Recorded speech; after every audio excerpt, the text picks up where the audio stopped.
Durante el auge del Tercer Reich, los jerarcas del régimen nacionalsocialista llevaron una vida marcada por el lujo, la opulencia y los privilegios. Gracias a estructuras administrativas y económicas eficientemente organizadas, acumularon enormes fortunas y adoptaron un estilo de vida similar al de la antigua nobleza europea. Palacios, mansiones, trenes blindados, automóviles personalizados y vastas colecciones de arte componían el entorno habitual de figuras como Adolf Hitler, Hermann Göring y Heinrich Himmler. El círculo más cercano al Führer residía en propiedades imponentes como Karinthal, la finca de Göring en los bosques prusianos, o el Berghof, el refugio alpino de Hitler en los Alpes bávaros. Se desplazaban en lujosos Mercedes-Benz 770K blindados, símbolos de poder y sofisticación, mientras que Hitler utilizaba su tren especial, el Führer Sonderzug, equipado como cuartel general móvil con sala de conferencias y sistemas de defensa. Su vida cotidiana incluía banquetes con vajilla de plata, vinos importados y cacerías organizadas para la élite del partido. Disfrutaban de vacaciones en exclusivos balnearios como Bad Gastein o en los complejos turísticos de Obersalzberg, siempre rodeados de arte confiscado, muebles de diseño exclusivo y un séquito de sirvientes personales. Monumentos de sangre, las fastuosas casas de los hombres del Reich. Durante el auge del nacionalsocialismo, los altos mandos del nazismo gozaron de una riqueza sin precedente, vista solo en la antigua nobleza alemana que gobernaba el país durante las épocas de la monarquía. Esto se vio reflejado en los lujosos aposentos del Führer y sus hombres de confianza, como Hermann Göring. Justamente Göring fue dueño de una de las fincas más impresionantes del nazismo, Karinthal. En 1933, el Estado prusiano le donó unos terrenos de aproximadamente 120 hectáreas a Hermann Göring, en su calidad de ministro presidente de Prusia, para su uso y disfrute con carácter vitalicio. Esta región es una de las zonas boscosas más grandes de Alemania, y ya durante esa época era considerada de las regiones más bellas del país. Göring comenzó a construir un enorme complejo de fincas con una mansión para agasajar a la cúpula nazi. En 1937, el nuevo Karinthal fue oficialmente inaugurado. La zona había dejado de ser un simple pabellón de caza para convertirse en una enorme mansión en el bosque. El nuevo complejo consistía en un edificio principal de 2 plantas, flanqueado por 2 salas. Todo se organizaba en torno a un gran patio interior, al cual se accedía a través de una avenida enmarcada por 2 hileras de antiguos árboles. El edificio original era conocido como Großhalle, donde Göring entretenía a sus invitados alrededor de una gran chimenea y un ventanal con vista al bosque. La sala de estar conducía a 2 habitaciones, conocidas como el Salón de Oro y el Salón de Plata, donde el ministro exhibía de modo permanente los regalos que le ofrecían los nobles y ricos. Toda la mansión estaba rodeada por hermosos jardines adornados con estatuas de bronce de animales a tamaño natural. Cada ventana tenía unas magníficas vistas a los lagos y los bosques. Göring y su mujer vivían en el edificio central. El ala de la izquierda consistía en un salón de música, una enorme biblioteca, un gimnasio, sauna y una piscina cubierta. El ala derecha había sido designada como ala de invitados y contaba con las habitaciones, un comedor, cocina y alojamientos del servicio. Debe decirse que Göring era un jefe benevolente para con su personal y que los alojamientos del servicio estaban equipados de manera confortable. En el nuevo Karinthal, las habitaciones mostraban un estilo lujoso y recargado, utilizando los mejores materiales disponibles.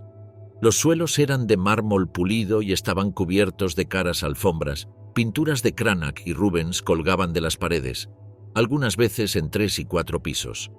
Esta opulencia contrastaba incluso con cómo vivía el Führer.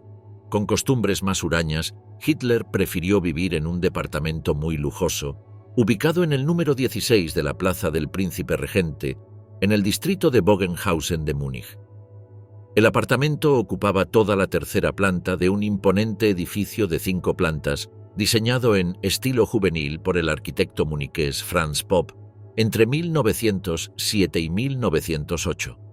Hitler se mudó allí en 1929, Pero en enero de 1935, Hitler contrató al Atelier Trust para renovar y redecorar el espacioso piso por el desorbitado coste de 120.000 marcos alemanes, más de 10 veces el salario medio de la época. El 25 de abril de 1935, cuando el apartamento estaba a punto de terminarse, The Daily Telegraph publicó un artículo sobre las renovaciones, en el que se afirmaba que el Führer supervisaba las obras y que todo el mobiliario y la decoración se estaban realizando según los propios diseños del señor Hitler. Este artículo, que había sido redactado por la prensa nazi, relataba el amor del Führer por el arte alemán y su pasión por la música, indicando a los lectores que la decoración de su apartamento sigue la heroica paleta de colores alemana de azul, dorado y blanco, popularizada en las óperas de Wagner, y el mobiliario es del mismo estilo. El objetivo de la propaganda era retratar a Hitler como un artista y conocedor de la buena cultura, y así llamar la atención de la clase alta alemana, sus vecinos en el distrito más rico de Múnich. El Führer utilizaba este lugar no solo para descansar, sino también para cerrar acuerdos y trabajar la política alemana. En este lujoso apartamento se firmó el desmembramiento de Checoslovaquia, además de que comenzaron las conspiraciones de cara a las futuras invasiones de Polonia y Francia. A medida que ascendió en el poder, Hitler pasó cada vez menos tiempo en Múnich, distribuyendo su tiempo entre la vieja Cancillería, centros de comando estratégicos y el Berghof. Casi inmediatamente después de finalizar las obras de su apartamento en Múnich, Hitler emprendió una gran ampliación y renovación de la Haus Wagenfeld, un modesto chalet en el Obersalzberg, el lugar que la mayoría de los alemanes identificaban como el hogar de su Führer. Las obras comenzaron a finales de 1935 y al finalizar, la casa se conoció como el Berghof, un amplio y cuidadosamente vigilado complejo. La ampliación estructural fue realizada, según las propuestas de Hitler, por el arquitecto bávaro Alois de Gano. Los interiores fueron realizados por el Atelier Trust, también en estrecha colaboración con Hitler. La mayoría de las fotografías privadas que se daban a conocer de Hitler eran tomadas aquí, ya que la montaña sirvió como medio para humanizar al líder alemán a través de su contacto con animales y niños. Era normal verlo en los periódicos fuera de servicio, repartiendo golosinas a ciervos y niños pequeños, bajo el sol aparentemente perpetuo de los Alpes. Para el mundo entero, el renovado Berghof proclamó la madurez y la confianza de Hitler.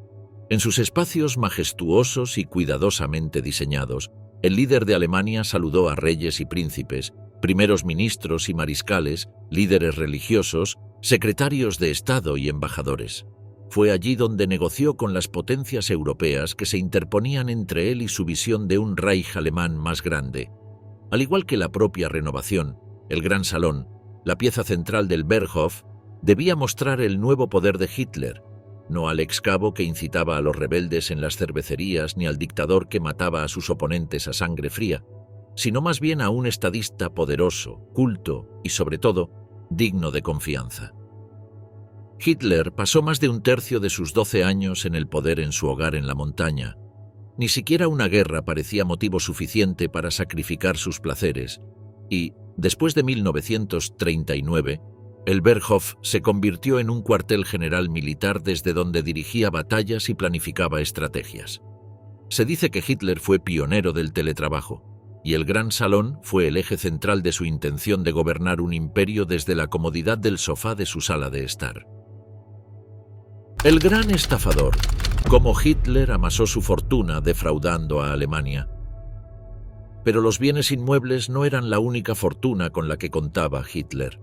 El Führer murió rico, con las arcas de los bancos alemanes y cuentas secretas en Suiza llenas hasta rebosar.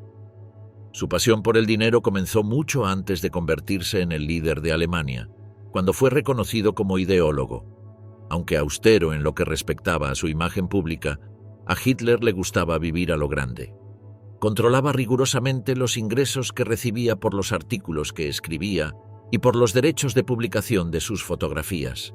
Hitler se consideraba un genio que no había sido reconocido, y con el propósito de cambiar esa situación se interesó por el poder, el dinero y su propio progreso en la escala social. Más de una vez, El propio Hitler describió minuciosamente su pobreza y sus penurias mientras se empeñaba en convertirse en un artista en Viena antes de la Primera Guerra Mundial, aunque había recibido una pequeña herencia. Ser pobre lo avergonzaba profundamente.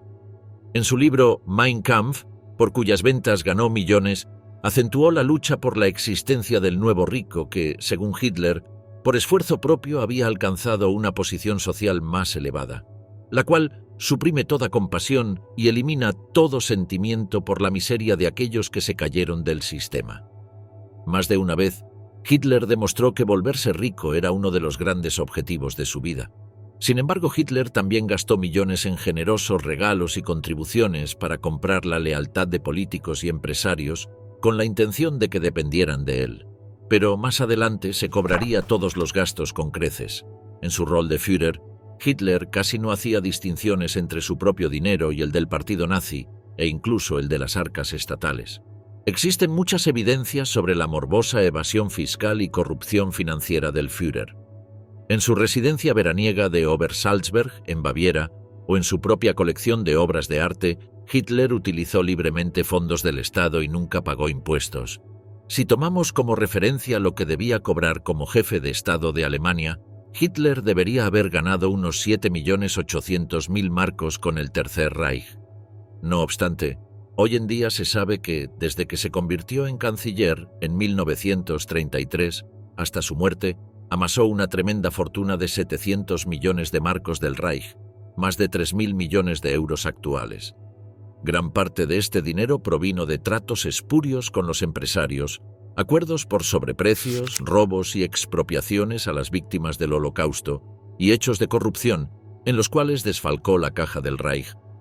Después de la guerra, las propiedades y bienes de Hitler, incluyendo una casa en Múnich que había hecho construir para Eva Braun, fueron entregadas al Estado de Baviera por los aliados. Hitler no tuvo hijos y, aunque murió sin herederos directos, su extinta media hermana, Angela Raubal, sí los tuvo. Y hay otros descendientes de la madre de Hitler que viven en la región de Waldviertel, al norte de Austria.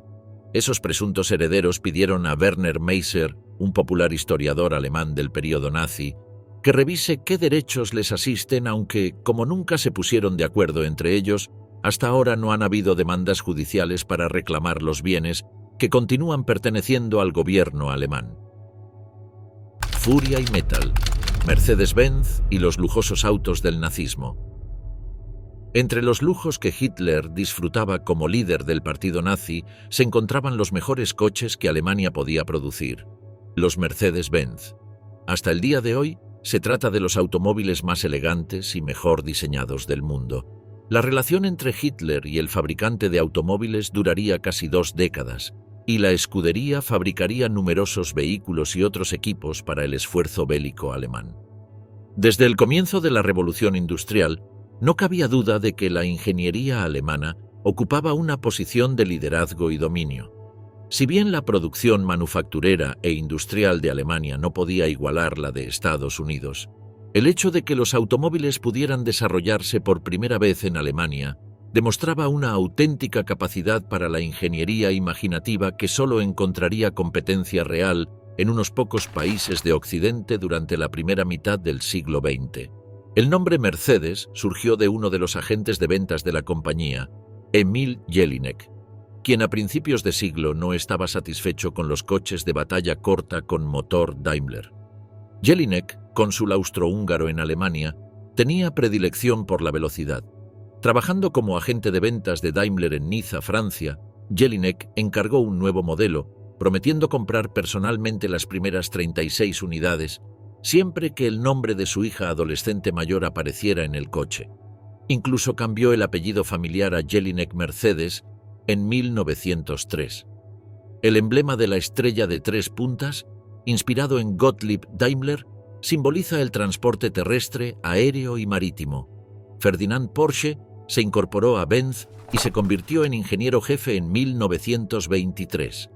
Debido a la grave crisis que azotaba a Europa, las dos empresas se fusionaron en 1926 para convertirse en Daimler-Benz. Los coches fabricados en Daimler pronto se denominaron también Mercedes-Benz, a veces abreviado como MBZ en la literatura automovilística.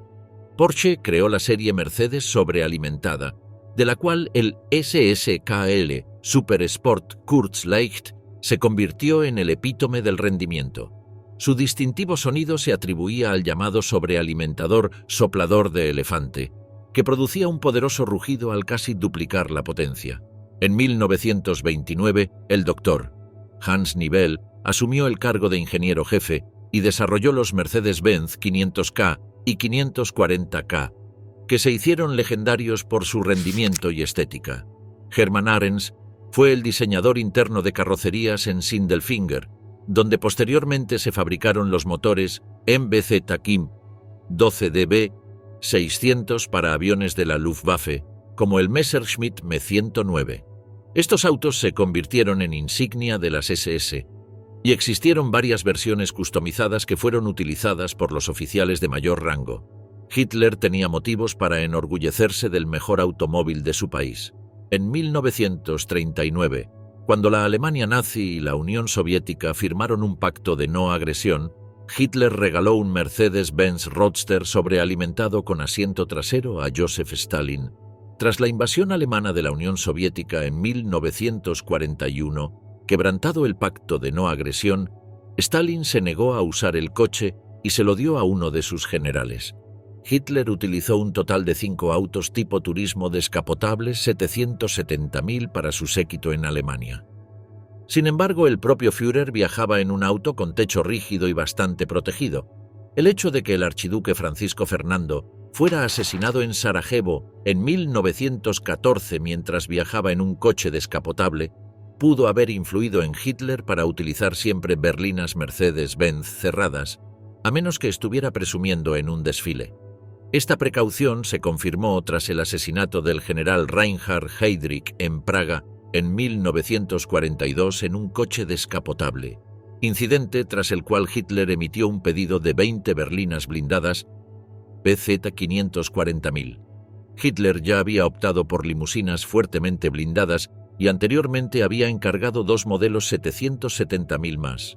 El modelo 770K se conocía como Grosser Mercedes Offener Tourenwagen, con su motor de 8 cilindros en línea de 7.655 centímetros cúbicos, un solo árbol de levas en cabeza y doble carburador, que generaba 230 caballos de fuerza al activarse el sobrealimentador.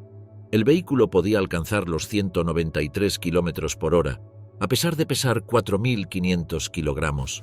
Su enorme peso se debía en parte al blindaje adicional de 6 milímetros en el suelo y de 3 milímetros en las puertas, además de un cristal antibalas de 40 milímetros de espesor. Había 3 asientos plegables detrás del asiento del conductor, lo que permitía que el auto pudiera acomodar a un total de 9 personas. Completamente tapizado en cuero, tenía un piso elevado de 5 pulgadas a la derecha, para que Hitler pareciera más alto cuando estaba de pie. El asiento delantero se plegaba hacia atrás para darle más espacio mientras estaba de pie en esa posición. El auto tenía un tanque de gasolina de 51 galones y una autonomía de 150 millas, pero podía alcanzar 3 millas por galón en ciudad. El auto también contaba con suspensión independiente de resortes en las 4 ruedas, frenos de potencia de sistema dual y neumáticos de 8.25 por 17 pulgadas. Hitler encargó otro Mercedes 770K completamente cerrado en 1943, equipado con un techo de acero reforzado con blindaje, además del resto del blindaje y las comodidades de sus autos anteriores. Hitler quería transmitir al mundo la superioridad de la ingeniería alemana. En aquel entonces, Alemania estaba rezagada en motorización.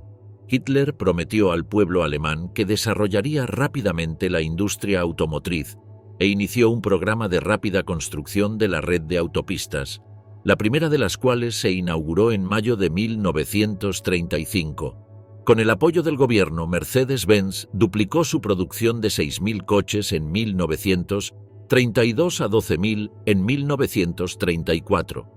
Para 1935, esa cifra se había más que duplicado, alcanzando los 25.000. Si bien no se conoce el número exacto de autos blindados 770K que fabricó la empresa alemana, se sabe que otros nazis de alto rango como Göring, Himmler y Goebbels tenían sus propios modelos a disposición. Colosos de acero, los impresionantes trenes blindados del Führer. Pero los autos no eran el único medio de transporte exageradamente protegido de los jerarcas nazis. El Führer-Sonderzug, o tren especial del Führer, era el medio de locomoción que Adolf Hitler utilizaba para sus viajes largos por Alemania y Europa. Su historia se remonta a 1937, cuando Hitler encargó un tren especial a la Deutsche Reichsbahn para sus viajes. Tras 2 años de concepción, el tren estuvo listo en agosto de 1939. Inicialmente se llamó Führer-Sonderzug América y posteriormente Brandeburgo. Durante la guerra, el tren sirvió como cuartel general móvil del Führer hasta la campaña de los Balcanes. Sin embargo, Hitler continuó viajando en él durante toda la guerra entre sus cuarteles generales. El tren pesaba 1.200 toneladas y su longitud máxima alcanzaba los 430 metros. Podía viajar a una velocidad de entre 80 y 120 kilómetros por hora. Los vagones no estaban blindados, sino que eran vagones de transporte estándar adaptados a las necesidades del Führer. Por ejemplo, el vagón privado de Hitler incluía un baño de mármol que estaba reforzado con una tapa de hormigón para prevenir atentados.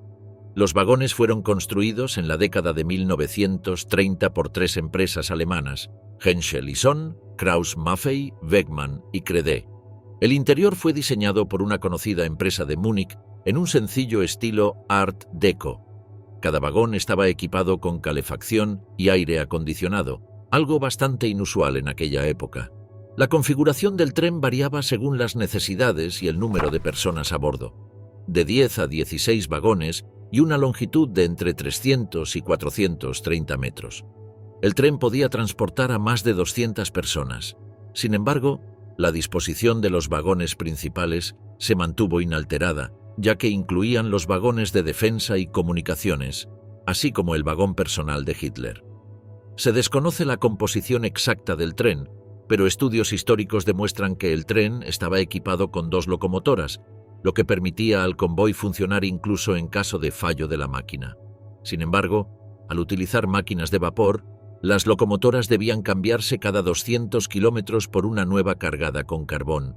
A ambos lados del tren se encontraba un vehículo antiaéreo SSDPL 4 y 39, cada uno equipado con 2 cañones antiaéreos Flak-Birling 38 de 4 tubos con espacio central para la tripulación y la munición, para defenderse de ataques terrestres y aéreos. Los cañones antiaéreos de 20 milímetros alcanzaban una distancia de hasta 4,7 kilómetros en tierra y 2.500 metros de altura, con una cadencia de fuego de 800 disparos por minuto. El coche personal de Hitler, o Führerwagen, era un coche Pullman DRB e incluía una antecámara custodiada por 2 guardaespaldas, un salón con una gran mesa y sofás de arce veteado, el dormitorio de Hitler con una sencilla cama individual, un baño de mármol, 3 habitaciones para invitados, un cuarto de ducha y otra antecámara con 2 guardaespaldas. El coche de mando y comunicaciones incluía una sala de conferencias y estaba equipado con todos los dispositivos de comunicación más modernos, una sala estratégica y salas de telecomunicaciones con teleimpresoras y dispositivos de cifrado, una centralita telefónica para llamadas internas y externas, y una sala de radio con una máquina Enigma para codificar y decodificar los mensajes.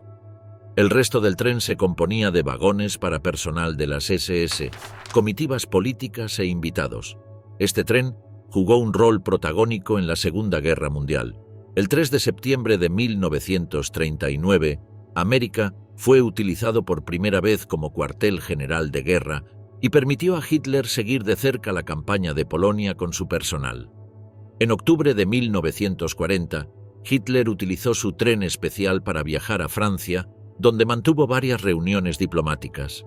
En abril de 1941, el tren aparcó en Monichkirchen, una pequeña ciudad cerca de Viena, donde Hitler comandó el ataque a Yugoslavia tras el fallido intento de Mussolini de conquistar Grecia. Allí celebró su 52º cumpleaños con su equipo. En agosto de 1941, Hitler y Mussolini se reunieron en Anlagesud para debatir la conducción de la campaña contra la Unión Soviética. Esta instalación consistía en 2 túneles reforzados, construidos a 30 kilómetros uno del otro, para proteger a 2 trenes de posibles bombardeos.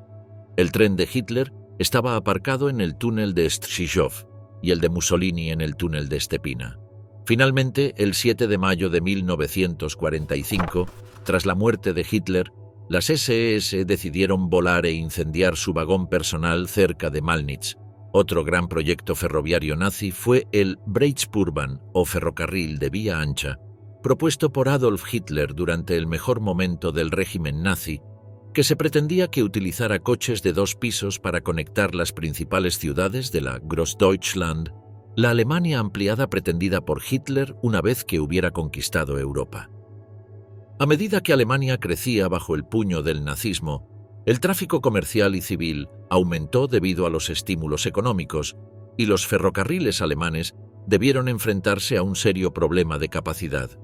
Como resultado de esta situación, y en parte impulsado por sus objetivos militares, el gobierno comenzó a preparar planes para modernizar la red ferroviaria y aumentar su capacidad de transporte. Hitler creía que el ancho de vía estándar que se utilizaba internacionalmente estaba obsoleto y era demasiado estrecho para el desarrollo completo de los ferrocarriles. Además, su idea del futuro imperio alemán como esencialmente un imperio terrestre hizo que se imaginara los nuevos ferrocarriles como un equivalente terrestre de los transatlánticos y los cargueros que conectaban el imperio británico. Hitler aceptó una sugerencia de Fritz Todt para construir un nuevo ferrocarril de ancho imperial de alta capacidad, con un ancho de vía notablemente mayor que alcanzara los 3 metros. Las objeciones de los expertos ferroviarios eran numerosas. Por ejemplo, previeron dificultades para introducir un nuevo ancho incompatible con el existente. Propusieron construir líneas de ancho estándar de vía cuádruple en su lugar y no podían imaginar ningún uso para la vasta capacidad de transporte de dicho ferrocarril. Sin embargo, estas objeciones fueron ignoradas por Hitler, quien ordenó que se construyeran las primeras líneas del Breitspurbahn entre Hamburgo, Berlín, Nuremberg, Múnich y Linz. Sin embargo, jamás se desarrolló más allá de la planificación de la línea y de los trabajos topográficos iniciales.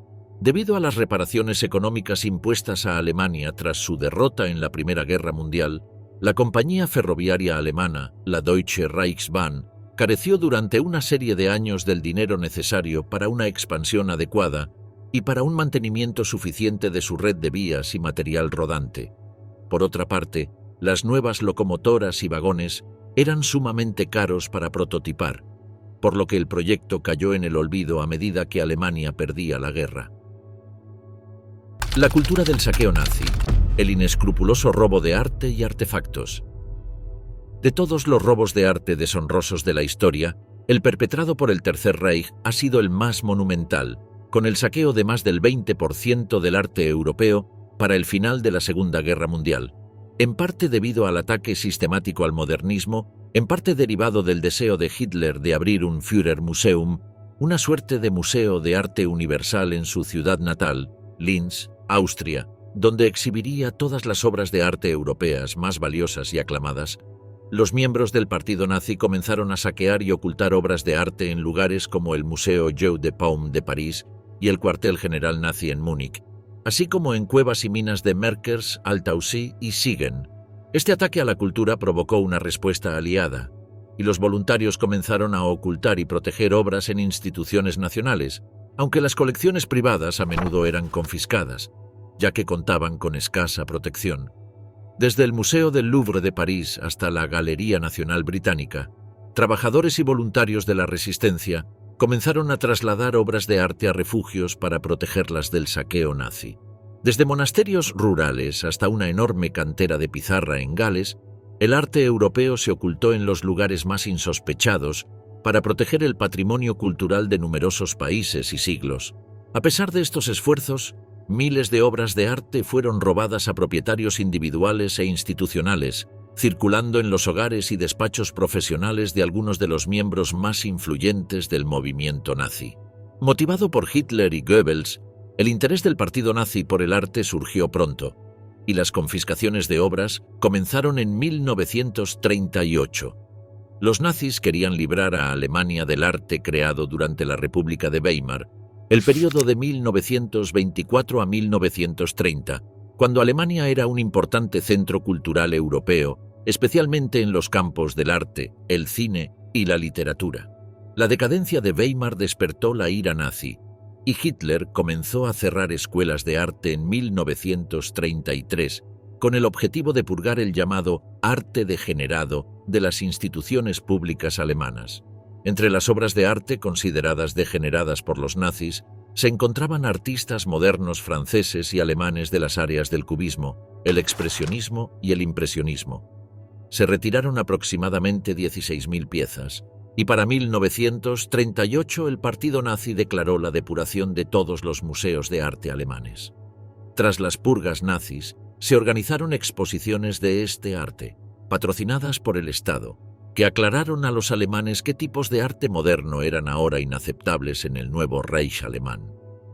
Poco después, en 1939, se realizó una subasta de 126 obras de arte degeneradas en la Galería Fischer de Lucerna, Suiza, para aumentar los ingresos del partido. Las pinturas subastadas de maestros modernos, muchas de ellas previamente expulsadas de las instituciones públicas alemanas, incluían obras de Van Gogh y Matisse. Hitler quería que surgiera una nueva creatividad cultural y artística en Alemania, con una perspectiva consciente de la raza de la cultura nazi, reemplazando lo que él llamaba la decadencia judía de la República de Weimar. Según los nazis, el arte aceptable y deseable incluía a los antiguos maestros flamencos y holandeses, las obras de arte alemanas medievales y renacentistas, las piezas italianas renacentistas y barrocas, las obras de arte francesas del siglo XVIII y los pintores realistas alemanes del siglo XIX. El saqueo de obras de arte, que había comenzado con una base ideológica, se convirtió en una política gubernamental organizada. Para los oficiales nazis que buscaban estatus social y ascensos dentro del partido, coleccionar y donar obras de arte confirmaba su dedicación a la proera, una forma de emular a Hitler y Göring. Sin embargo, algunos altos cargos nazis se desviaron de este modelo. Por ejemplo, Joseph Goebbels, ministro de propaganda del Reich, coleccionó obras de expresionistas alemanes, y el ministro de Asuntos Exteriores, Joachim von Ribbentrop, adquirió pinturas impresionistas de Manet. Las primeras rondas oficiales de confiscaciones nazis comenzaron en Austria tras el Anschluss de 1938, la anexión de Austria al Reich alemán. Las confiscaciones de arte en Polonia comenzaron en 1939.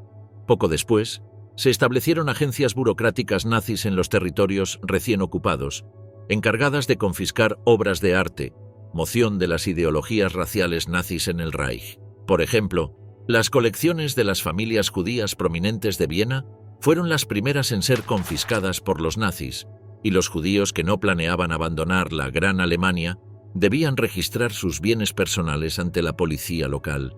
Las obras de arte pronto financiaban los visados de salida y los impuestos. Muchos perseguidos por los nazis u opositores políticos a Hitler intentaron huir de Alemania a mediados de la década de 1930. Cuando los nazis prohibieron la exportación de papel moneda, los emigrantes adinerados comenzaron a invertir en arte. Debido a la falta de moneda extranjera utilizable, las obras de arte se usaban a menudo como alternativa al dinero. Incluso en 1939, el arte solo podía sacarse de Alemania como propiedad personal. Así, el arte se convirtió en dinero en efectivo para los traficantes de esclavos, nazis y no nazis, y para las víctimas del nazismo, que lo utilizaban como un activo líquido y seguro. Casi todos los comerciantes de arte europeos que compraban y vendían a alemanes y nazis se aprovechaban de sus clientes ignorantes o mal informados en las zonas ocupadas, y tanto ocupantes como ocupados se explotaban mutuamente. Los judíos eran dueños de muchas de las casas de arte más conocidas y algunos eran comerciantes de arte.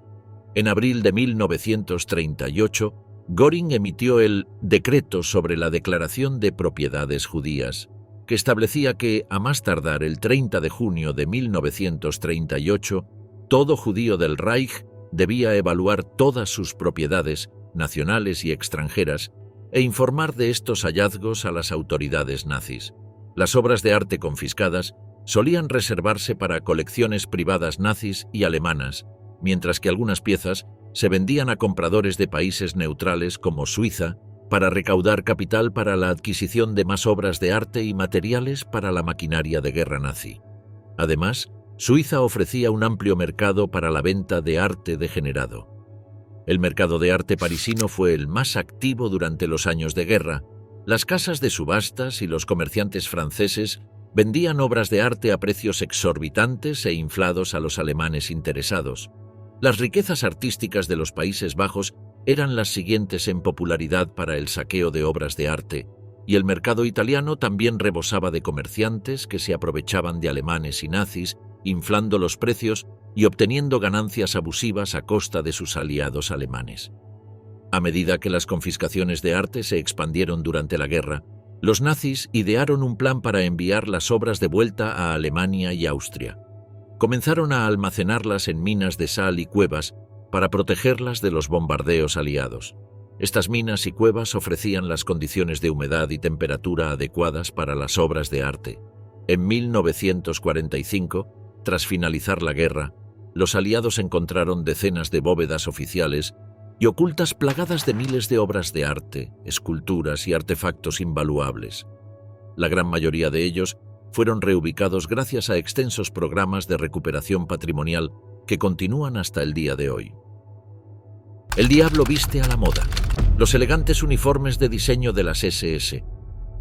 Mucho puede decirse sobre el terrible y abominable régimen nazi, pero hay algo que es innegable, y eso es su gran sentido de la estética y la propaganda.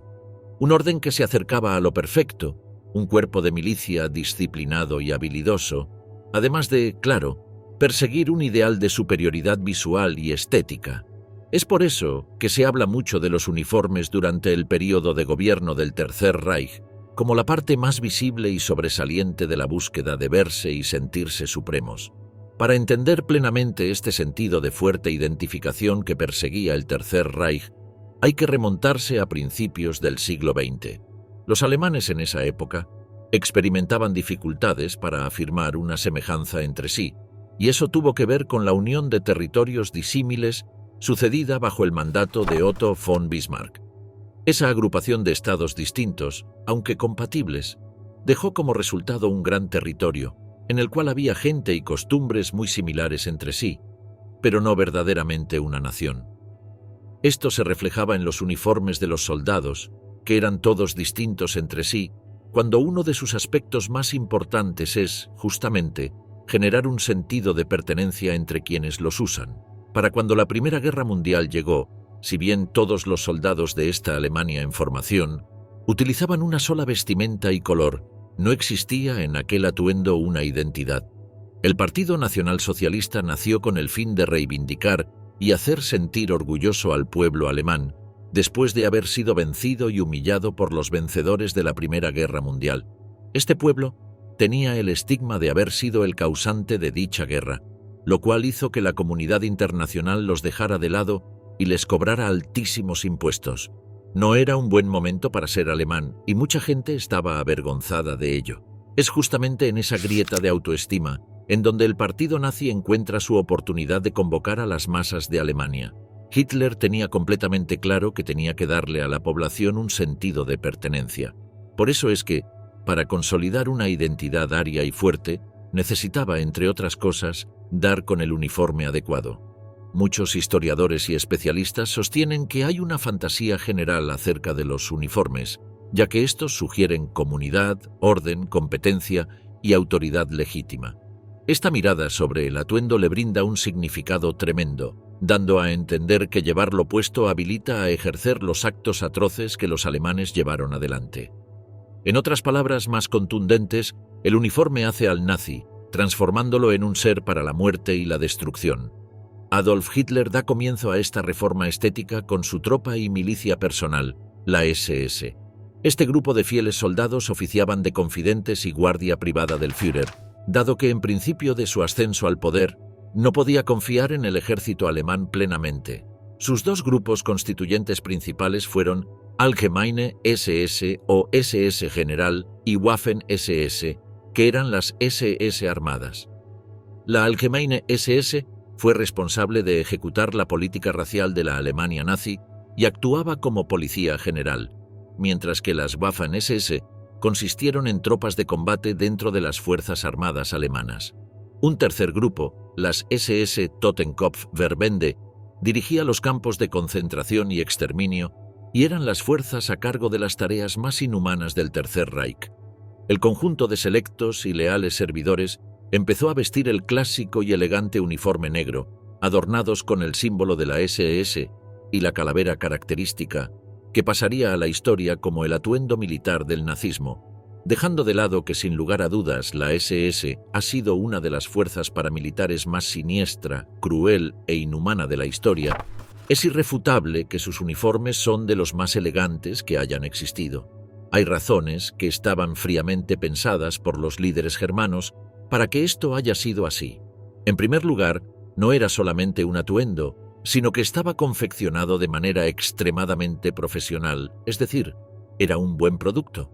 Dependiendo del cargo y la jerarquía, cada uniforme contaba con sus variables para estar de gala, para un desfile o para el combate. A los nazis les encantaba el simbolismo y el aspecto visual. Ellos querían ser reconocibles orgullosamente, ya que creían ser la raza superior. Es por eso que perseguían la idea de convertir la estética del Tercer Reich en algo icónico.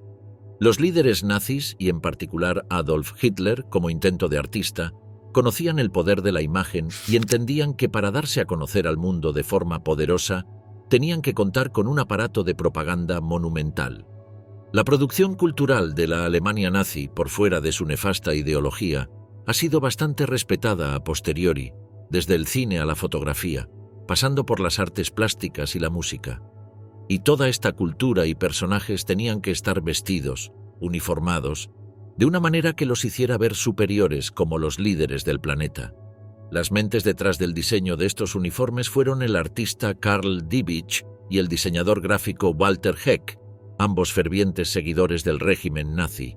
Sin embargo, aún faltaba una pieza clave, uno de los más grandes diseñadores de indumentaria de la historia, Hugo Boss.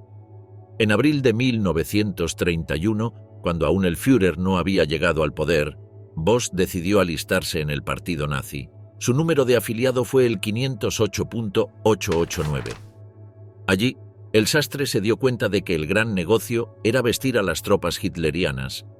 En 1933, Hugo Boss ya había decidido que su futuro sería proporcionar la indumentaria a las Waffen-SS, un cuerpo de élite creado por Hitler para su protección, las SA, una organización paramilitar del Partido Nacional Socialista, y a las juventudes hitlerianas en su totalidad.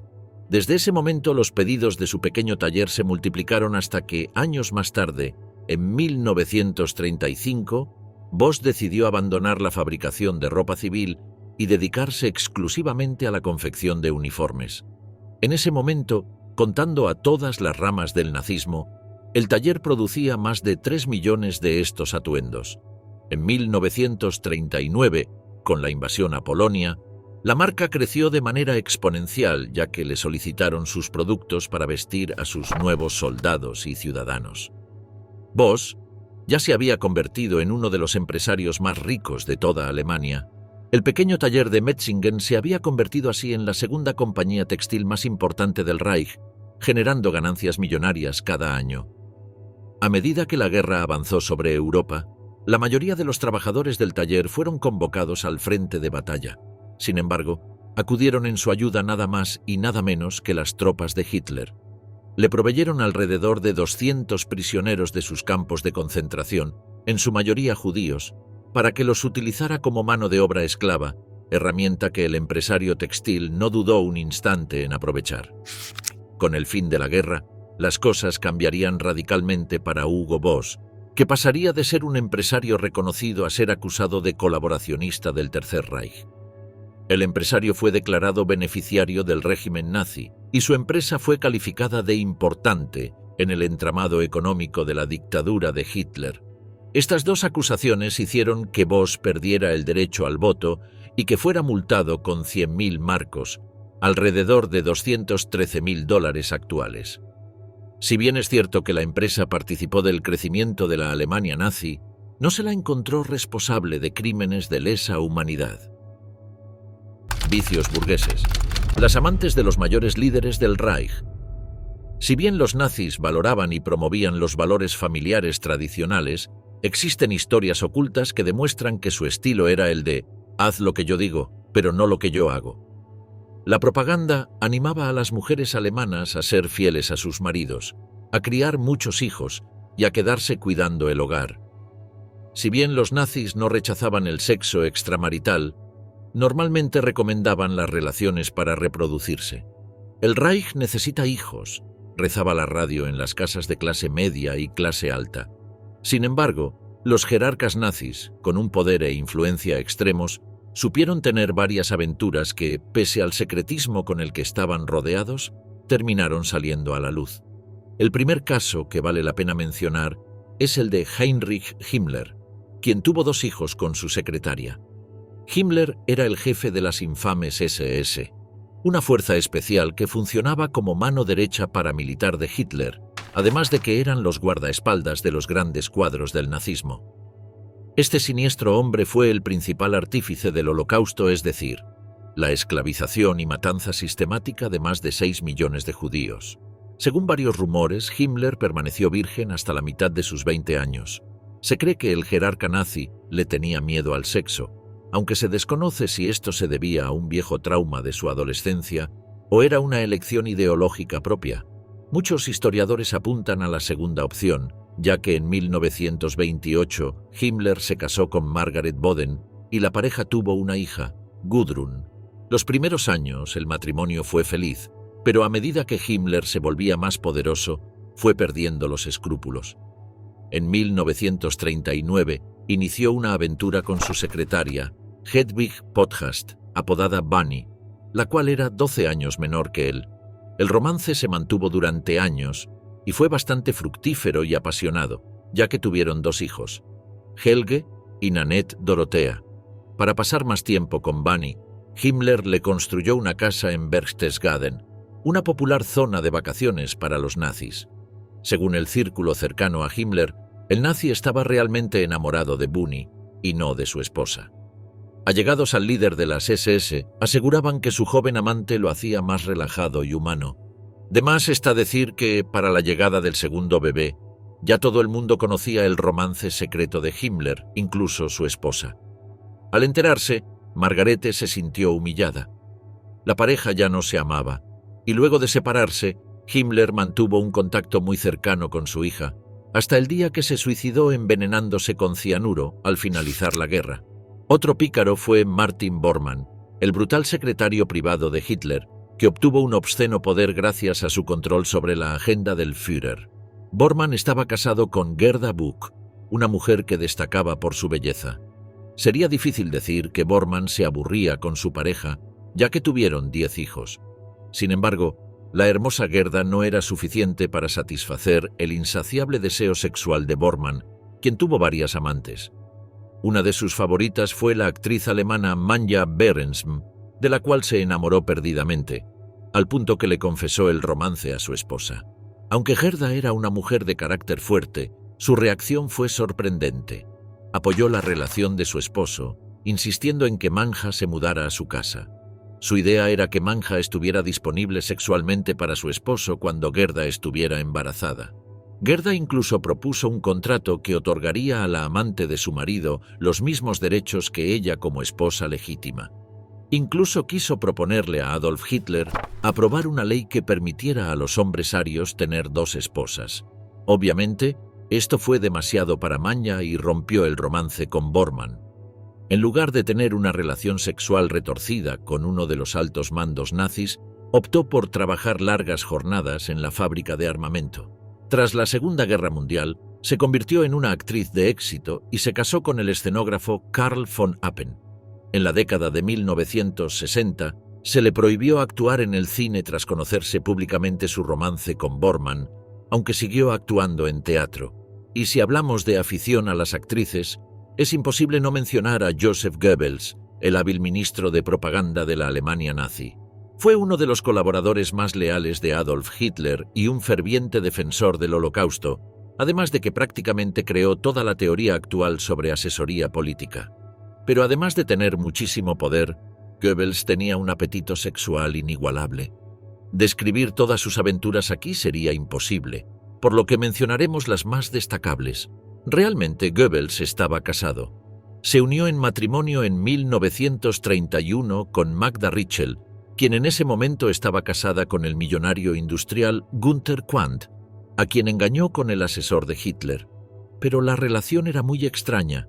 Según se supo más tarde, Magda aborrecía a Goebbels y realmente estaba enamorada de Adolf Hitler, quien se cree que correspondía a su afecto, aunque nunca tuvieron relaciones sexuales. Supuestamente, Magda se casó con Goebbels para estar cerca de Hitler. A pesar de esto, la pareja tuvo 6 hijos. Goebbels también adoptó a Harald Quandt, el hijo de Magda de su primer matrimonio.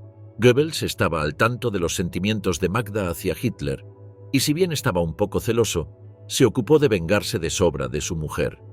En la industria cinematográfica, el ministro de propaganda era conocido por acostarse con innumerables aspirantes a actrices. Si querías tener un papel importante en una película, debías pasar por la habitación de Goebbels.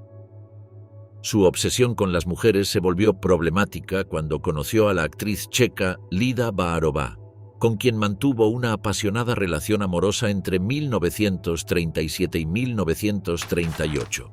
Finalmente, Goebbels le contó a su esposa Magda sobre su amante checa. Estaba pensando en huir con Lida a Japón. La aventura fue tan intensa que Magda acudió a Adolf Hitler y le pidió su apoyo. El Führer le ordenó a Goebbels que dejara de tener aventuras sexuales, alegando que su ministro de propaganda debía dar el ejemplo de la imagen de familia perfecta. Los nazis destruyeron la carrera actoral de Lida. La Gestapo la seguía a todas partes y se aseguraron de difamarla en todos los ámbitos posibles. A pesar de protagonizar algunas películas italianas, Lida siguió luchando por su carrera actoral el resto de su vida. Metal corrupto. Los siniestros anillos de la calavera de la logia de Himmler.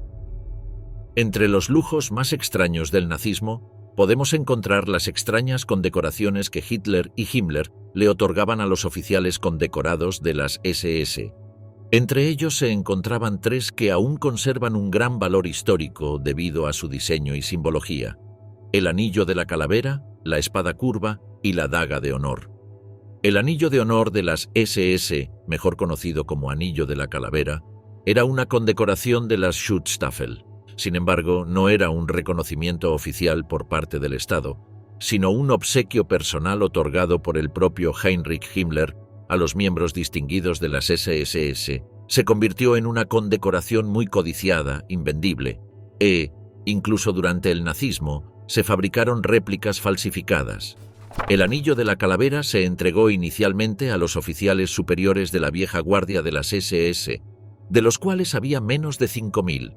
Posteriormente se amplió a todos los miembros de las SS graduados de las escuelas de Junkers y otros centros de entrenamiento de las SS. Cada anillo tenía grabados en el interior el nombre del destinatario, la fecha de concesión y la firma de Himmler. El anillo incluía una carta estándar de Himmler con un mensaje generalizado, pero donde aclaraba que debía llevarse solo en la mano izquierda, en el dedo anular. En la carta, según Himmler, el anillo era un recordatorio en todo momento de estar dispuestos a arriesgar nuestra vida por la vida de todos. A medida que las SS se extendieron, muchos no lograron obtener el anillo, por lo que algunos miembros de las SS y la policía encargaron a joyeros locales la fabricación de versiones no oficiales. Si un miembro de las SS era despedido o retirado del servicio, su anillo debía ser devuelto.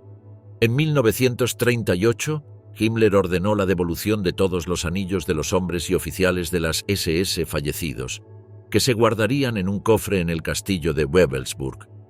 Este sería un monumento conmemorativo que simbolizaba la pertenencia continua del fallecido a la orden de las SS. El simbolismo del anillo reflejaba el interés de Himmler por el misticismo germánico e incluye el símbolo Totenkopf, relacionado con el culto a la muerte, y las runas Armanen, relacionadas al paganismo germánico. El anillo fue diseñado por Karl Maria Willigut, un ocultista austriaco, con fabricación a cargo de la joyería familiar Otto y Carolina Gar de Múnich. Una runa Sig a la izquierda y a la derecha del cráneo, enmarcada por un triángulo, representa el poder del sol y la energía conquistadora. una runa Hagal que representa la fe y la camaradería, idealizadas por los líderes de la organización. El significado esotérico de la runa Hagal era, según Guido, encierra el universo en ti y lo controlarás. Otras runas relacionadas con la protección contra los males y la salvación, y la clásica esvástica, completaban la iconografía grabada en el anillo. A lo largo de los años se encontraron anillos con otras runas grabadas y simbología variada, pero se cree que se trata de las réplicas hechas por herreros locales a pedido de los oficiales que no los recibían de Himmler, o incluso réplicas creadas en el período de posguerra. En octubre de 1944, Himmler ordenó que se detuviera la fabricación y las condecoraciones del anillo y que todos los anillos restantes, aproximadamente 11.500, se sellaran en una colina cerca de Wewelsburg. Para enero de 1945, el 64% de los 14.500 anillos fabricados habían sido devueltos a Himmler tras la muerte de sus portadores. Además, el 10% se había perdido en el campo de batalla y el 26% estaba en manos de sus portadores o se desconocía su paradero. No se sabe exactamente los motivos que tenía el líder de las SS para tomar estas decisiones, pero se cree que los anillos fueron parte de una logia propia que quiso imponer a espaldas de Hitler y se arrepintió frente a la caída del régimen. Los íconos del mal, las lujosas espadas y dagas de honor de las SS. Además de los misteriosos anillos de la calavera, los oficiales de las SS también recibían costosas espadas y dagas como reconocimientos oficiales a sus hazañas o cumplimiento del deber. La espada de honor de las SS era una espada de gala recta que se usó con el uniforme de las SS entre 1935 y 1945. Presentada por primera vez en 1935, la espada de las SS fue diseñada por Karl Diebitsch, asesor personal de Heinrich Himmler en arte y diseño dentro de las SS. El arma tenía una hoja larga, delgada y recta, fabricada en diferentes longitudes para adaptarse a la altura del portador. La empuñadura de la Degen presentaba un arco de nudillos en forma de D y una empuñadura de madera acanalada negra. La empuñadura estaba unida con alambre de plata y presentaba un disco insertado con las runas S en forma de rayo recto. La vaina estaba pintada con esmalte negro y presentaba monturas decorativas en plata en la parte superior y la inferior. Normalmente se usaba con un nudo trenzado de aluminio, adornado con las runas S en negro en el mango. La espada de oficial se otorgaba oficialmente con un certificado firmado a mano por Himmler a oficiales selectos de las SS, en reconocimiento a méritos especiales. También se otorgaba a oficiales graduados de los centros de entrenamiento de oficiales de las SS. La versión para suboficiales era similar a la de oficiales, pero no contaban con las decoraciones en plata, demostrando el rango menor. También existía una versión especial, con hoja de metal de Damasco, una exquisita aleación famosa por su superficie veteada y extrema resistencia. Estas espadas eran extremadamente raras, ya que Himmler se las otorgó personalmente a unos pocos elegidos, generalmente a altos mandos de las SS o a importantes empresarios o estadistas que ostentaban un rango honorario de al menos SS Oberführer. Dado que solían entregarse a los destinatarios en su cumpleaños número 50, también se conocían como espadas de honor de cumpleaños. No obstante, el reconocimiento más común eran las dagas de las SS, las cuales se introdujeron en diciembre de 1933, siguiendo tradiciones análogas en la Reichswehr, la Luftwaffe y la Reichsmarine, y se otorgaban para celebrar la incorporación final de los hombres de las SS a las unidades especializadas cada año. Las dagas se entregaban en una ceremonia de premiación que tenía lugar el 9 de noviembre de cada año, conmemorando la fecha oficial de fundación de las SS. La daga de honor era un arma oficial del uniforme de gala de las SS, utilizada por todos los miembros de pleno derecho. El diseño de la daga se basó en la daga suiza del siglo XVI. El centro de la hoja, ancha y larga con punta de lanza, presenta una nervadura muy pronunciada y el lema oficial de las SS, Mi honor es lealtad, estaba grabado a lo largo del eje mayor de la hoja. Tanto la guarda como el pomo estaban niquelados y la empuñadura tenía incrustaciones negras, un águila Parteyadler plateada y el símbolo de las SS. La vaina metálica estaba lacada en negro brillante con capuchón y montura plateados. No obstante, la daga pasó por varias versiones durante el período en que fue fabricada. La primera camada, entre 1933 y 1935, incluía el logotipo del fabricante, mango de ébano bruñido negro, y se grababa empuñadura con números romanos del 1 al 3. Y significaba Múnich, segundo Dresde y tercero Berlín. La segunda producción, entre 1936 y 1938, mostraba la bitácora del fabricante con código RZM de doble etiquetado. La vaina estaba bruñida o pintada de negro y se eliminaron los números romanos en la guarda. La producción final, que se dio entre 1938 y 1942, incluía el código RZM, la vaina estaba pintada de negro, y se incrustaba una insignia de águila en el mango, generalmente hecha de aluminio o un metal más económico. Además de estas dagas, existía una variante para la vieja guardia de las SS, es decir, los oficiales fundadores o que se habían unido a la organización antes del ascenso de Hitler al poder en 1933. Esta daga era idéntica al modelo de la primera camada, pero la vaina estaba equipada con una cadena hecha de placas rectangulares adornadas con calaveras Totenkopf y runas de las SS, y un adorno adicional de plata con un motivo de esvástica. Estas dagas, al igual que los anillos de la calavera que contenían la misma simbología, normalmente eran entregadas en mano por el propio Heinrich Himmler. Se han encontrado algunas dagas que incluyen tallada la inscripción "En cálida camaradería H. Himmler", demostrando que los receptores eran oficiales apreciados de alguna manera por el líder de las SS.